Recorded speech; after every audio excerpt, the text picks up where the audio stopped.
আজকে একদিন পর মেয়েটাকে স্নান করালাম। মেয়েটা ঠান্ডা লেগেই থাকে, এজন্য একদিন পর পর স্নান করাই।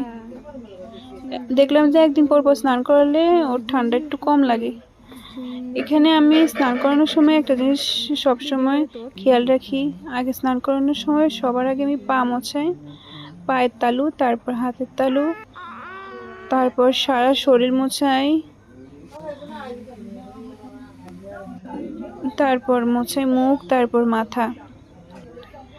আসলে এই যে কানটা মোছানোর সময় মেয়েটা এমন চুপ করে থাকে, মনে হয় তার কাছে ভালো লাগে।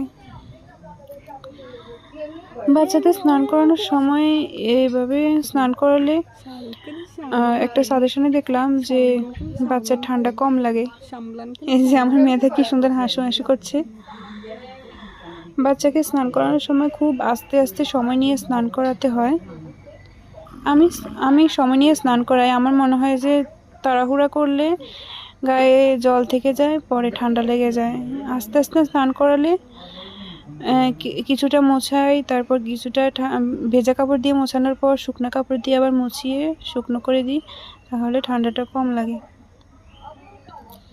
এখানে মুখটা ভালো করে মুছিয়ে দিচ্ছি। আমি সবার শেষে মাথা মোছাই, তাহলে শরীরের তাপমাত্রা যখন পুরো সবটা ঠিক হয়ে যায় তখন মাথা মোছালে মনে হয় যে ঠান্ডাটা কম লাগবে। এখানে কান মুছিয়ে দিচ্ছি। কান মোছালে মেয়েটা খুব মজা পায়, মনে হয় চুপটি করে থাকে। আর স্নান করানোর সময় মেধা একটু ঝামেলা করে না, চুপ করে থাকে। সে মনে হয় এনজয় করে স্নানটা খুব। ওই যে কেমন হাসু করছে।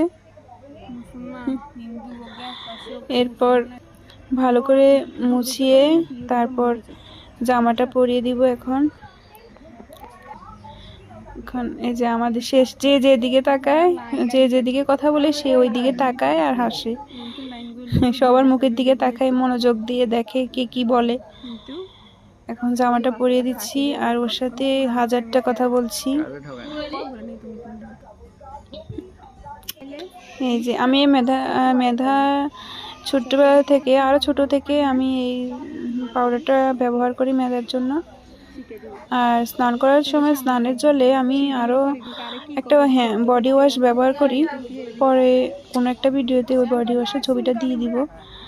ভালোই, ওই বডি ওয়াশটা ভালোই কাজ করে। এই দেখেন, এটা হচ্ছে আমার মেধার ফাইনাল লুক। মিষ্টি লাগছে না? এখন তার ঘুমের সময়।